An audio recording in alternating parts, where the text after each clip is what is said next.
Aujourd'hui, on parle d'entrepreneuriat, il faut entreprendre et tout ça, c'est bien beau, on nous montre des entrepreneurs qui ont réussi, qui ont atteint un certain niveau. Mais je pense que parfois on ne réalise pas ce que ça demande. Personnellement, j'admire ces entrepreneurs-là, des gens qui ont pu accomplir de grandes choses. Ne parlons pas alors des entrepreneurs qui ont bâti des entreprises qui valent des milliards. Moi, je tire mon coup de chapeau parce que c'est tellement dur, c'est d'une telle difficulté que parfois tu te demandes... comment des gens y sont arrivés. Je veux juste te montrer quelque chose très rapidement. Attends, je vais te montrer quelque chose très rapidement. Déjà, pour être un peu plus précis, je prends mon téléphone puis vérifier.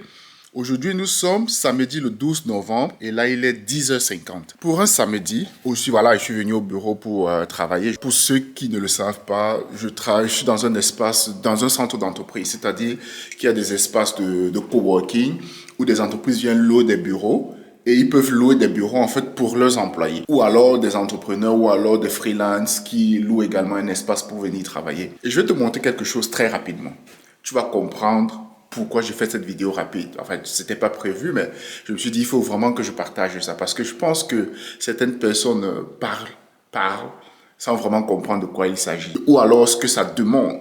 Le travail que ça demande pour réussir ou alors pour atteindre un certain niveau, en fait, tout simplement. Bon, là, tu peux voir, en fait, là, ce sont des bureaux, tu vois. Nous sommes samedi et partout, c'est vide. Il est quelle heure? Il est 10h50, samedi le 12 novembre. Là, partout, c'est vide. Là, ce sont des bureaux occupés. Là, ce sont des bureaux. Bon, normalement, celui-ci, il est encore vide. Il n'y a pas encore des gens qui l'ont utilisé. Ben là, ce sont des salles de réunion. Ben, je vais te montrer. Là, ce sont des bureaux. En fait, c'est une entreprise qui a loué ses bureaux pour ses employés. Donc, quand on est employé, justement, on ne travaille pas le week-end. Là, c'est vide. Là, également, ce sont des entrepreneurs, des freelances. Mais aujourd'hui, ils ne sont pas là. Généralement, même quand il faut travailler les week-ends ou les jours où c'est férié, la plupart du temps, on ne verra pas des employés ici. La plupart du temps, ce sont des freelances. Ça également, c'est pareil.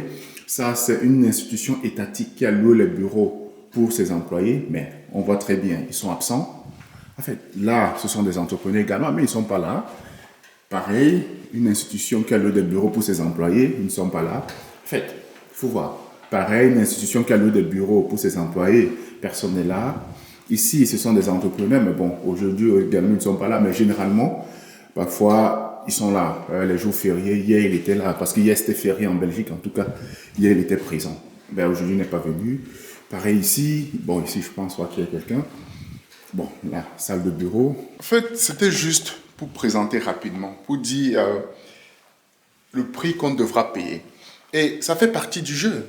C'est vrai que c'est d'une telle difficulté. C'est la raison pour laquelle j'ai souvent du mal avec les gens qui passent le temps à critiquer ceux qui essayent de faire quelque chose. Ou alors les entrepreneurs qui essayent de bâtir, de construire quelque chose. Particulièrement les entrepreneurs qu'on retrouve en Afrique. Parce qu'on peut dire, bon, voilà, dans la société occidentale, vu que moi je suis en Belgique, dans la société occidentale, on va dire il y a un certain nombre de choses qui sont déjà plus ou moins bien structurées. Et voilà, peut-être on va dire c'est un peu plus facile de faire un certain nombre de choses quand on est en Occident. Mais pour ceux qui sont en Afrique et qui essayent de faire quelque chose, je veux dire les entrepreneurs, mais je me dis, et quand je vois des gens critiquer ces personnes-là, je dis, vous ne savez pas la difficulté que ça demande. Beaucoup n'ont pas idée de la difficulté que ça demande. Moi, dans mon cas, je n'ai même encore, je dirais, rien bâti ou alors rien construit comme entreprise. Mais rien que le fait d'être freelance et que j'essaie de développer, de construire un business, j'essaie de le faire, ce n'est pas encore fait. Quand je vois le travail que ça me demande, la difficulté que ça demande, le fait que à un moment tu t'isoles en fait pour pouvoir construire quelque chose. Et il y a des gens peut-être qui viendront critiquer. La critique constructive, ça c'est bien. Mais qui viendront, et surtout, et je me suis vraiment rendu compte que ces personnes-là, c'est les personnes qui ne font rien en fait. Parce que quand tu essayes de faire quelque chose, c'est d'une telle difficulté que tu commences à admirer en fait ce que les autres ont pu accomplir. Quand je vois ce que les autres ont pu accomplir comme entrepreneurs dans le monde, à l'échelle mondiale, ou alors, ou dans le cas spécifique de l'Afrique, je suis vraiment admiratif de ces gens-là. Parce que je me dis, mais si moi je suis en train de passer par ça et je n'ai encore rien bâti, et ces gens-là qui ont déjà pu bâtir quelque chose, Et particulièrement dans notre contexte en Afrique où on connaît les difficultés. Les difficultés au niveau administratif, les difficultés administratives.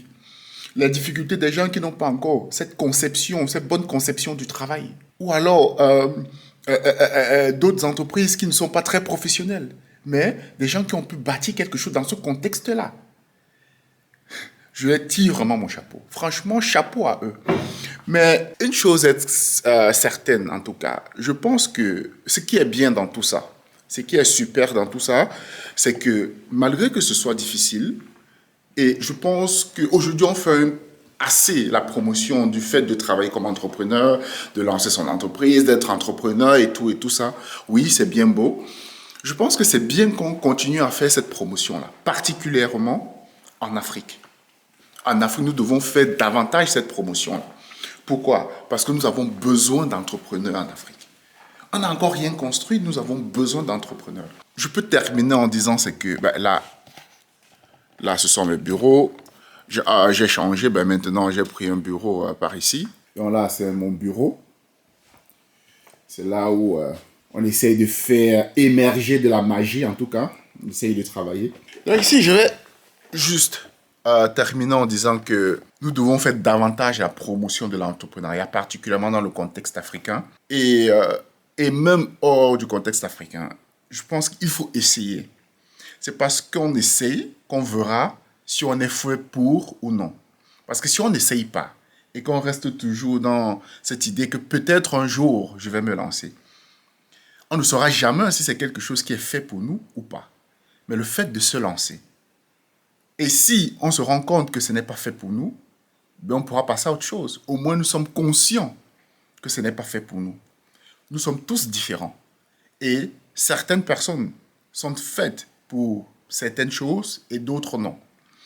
En tout cas, c'est juste cette petite idée que je voulais partager avec toi. Dis-moi ce que tu en penses dans les commentaires et rendez-vous pour une prochaine vidéo. Bye bye!